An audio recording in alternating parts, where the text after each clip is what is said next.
Salut tout le monde, très urgent et très chaud. Entre le président algérien et le président français Emmanuel Macron. Entre Emmanuel Macron et Donald Trump. Aujourd'hui, c'est chaud. Je vous parle aujourd'hui, mercredi 19 février 2025. La première nouvelle que nous venons d'apprendre. L'Algérie a cessé d'acheter les céréales à la France suite aux déclarations du président de la République Emmanuel Macron sur le Sahara occidental qui ont permis aux fournisseurs russes de prendre le pied sur le marché de cet État africain, rapporte le journal. La Russie fournit désormais 90% du bleu dont le pays a besoin. Note, la publication selon il y a 10 ans, Paris était le principal fournisseur alimentaire de l'Algérie. Les experts s'attendent à ce que 2025 soit le volume de livraison. Donc, la France vient de perdre un marché juté en Algérie. L'Algérie ne veut plus le bleu de la France. L'Algérie a suspendu. L'Algérie ne va plus acheter les bleus en France. Ça, c'est une mauvaise nouvelle pour Emmanuel Macron. La deuxième nouvelle aujourd'hui, le président américain Donald Trump a très bien giflé Emmanuel Macron. Le premier ministre François Bayrou a dit que depuis 1945, il n'y a jamais eu autant d'alliances entre les Américains et les Russes que ces traits et ils ont peur. La quatrième bonne nouvelle, le président américain Donald Trump demande au président ukrainien d'organiser les élections le plus rapidement possible. Que Zelensky ne représente que 4%. Que les Ukrainiens n'aiment plus Zelensky à la tête de l'État. Que les États-Unis ont dépensé 350 milliards de dollars. Donald Trump dit que Zelensky doit expliquer comment il a dépensé l'argent. Voilà, entre autres, les titres. Maintenant, nous allons partir avec les détails, avec voilà, les autres là. Donc maintenant,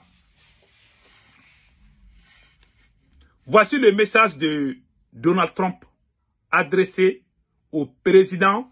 Voilà. Voici le message de Donald Trump. Et puis ce qui me fait rire, même l'Union européenne est en train de dire qu'ils ne vont pas lever les... Que même si les Américains lèvent des sanctions contre la Russie, que les Européens ne lèveront pas des sanctions contre la Russie. Voilà. Donald Trump s'en prend indirectement à Emmanuel Macron, qu'il avait appelé au courant de la journée de ce mardi pour demander pourquoi ils n'ont pas été invités. Emmanuel Macron a appelé le président américain pour demander pourquoi ils n'ont pas été invités en Arabie Saoudite. Donald Trump dit, j'ai entendu aujourd'hui, nous n'avons pas été invités. Eh bien, vous étiez là-bas depuis 3 ans. Vous auriez dû terminer il y a 3 ans. Vous n'auriez même pas dû commencer cette guerre en Ukraine. Vous auriez pu conclure un accord avec la Russie. Il demande ce qu'il est advenu de 350 milliards de dollars que les États-Unis ont envoyés en Ukraine. Où est cet argent? Personne ne sait où il est. L'Ukraine devra payer ou découvrir où est passé l'argent. Donald Trump, lors d'une conférence de presse ce mardi soir dans sa résidence. Trump a parlé. Hein. Il est en colère rouge contre Zelensky et contre la France et contre l'Union européenne. Donc, tellement Emmanuel Macron a eu peur, voilà ce que Macron a dit. La France n'a pas l'intention d'envoyer des troupes en Ukraine. C'est ce qu'a déclaré le président français Emmanuel Macron. Il a changé. Hein? C'est lui qui appelle les Européens pour envoyer des troupes. Maintenant, Emmanuel Macron dit que non, qu'ils ne vont pas envoyer. Emmanuel Macron, dans une interview à la presse régionale française, publiée du journal des Péchés, je n'ai absolument jamais annoncé l'envoi des troupes au sol du côté français, a affirmé Emmanuel Macron. Aujourd'hui, la France ne s'apprête pas à envoyer des troupes sur le sol. Le président s'est dit prêt à s'entretenir avec le président Vladimir Poutine. Évidemment, je lui regarderai si c'est utile à la situation en éclair, a déclaré Macron. Que lui, il va parler avec le président russe. Et puis tellement le temps vient de donner raison à Donald Trump. Puisque les Américains sont sur le point de lever des sanctions contre la Russie, voilà les Européens, et ils disent qu'ils ne veulent pas. Alors que, où est la Russie? La Russie est l'Europe, non? Imagine, les États-Unis veulent la paix avec la Russie, mais les Européens ne veulent pas. Et ils disent qu'ils ne vont pas. Non, que leurs sanctions là, contre la Russie, là, que ça va continuer. C'est des va-t-en-guerre. C'est des gens qui n'aiment que la guerre. C'est ça que le président Donald Trump a dit. Trump dit que lui, il ne veut pas la guerre. Hein. Ces Européens-là, tant qu'il n'y a pas la guerre, ils ne sont pas contents. Ça, c'est quoi? Donc maintenant, non seulement ils ont dit que les Européens là, voilà, ils ont dit ça ici, hein, je vais vous lire ça tout de suite, vous allez comprendre. Ils ont dit que les Européens disent que oui, qu'ils ne vont pas lever les sanctions contre la Russie, hein, même si les États-Unis lèvent, qu'ils ne vont pas continuer. L'Union européenne ne lèvera pas les sanctions contre la Russie, même si les États-Unis le font, a déclaré le ministre français des Affaires étrangères, Jean-Noël Barrot, sur France Info. Selon lui, l'Union européenne poursuivra sa propre politique des sanctions et introduira le 16e paquet qui affectera le secteur énergétique russe. Et ils vont encore sanctionner la Russie. Ces gens-là sont fous. Hein? Bon, je me demande qui veut ces gens-là, quoi. Ils ont créé la guerre au Mali, hein, en Afrique. Ils veulent que la guerre continue en Ukraine. Donald Trump a dit net. Ce qui m'a fait plaisir, ce qui m'a plu encore, voilà ce que Donald Trump a dit. Il n'y a que 4% des Ukrainiens qui soutiennent Zelensky.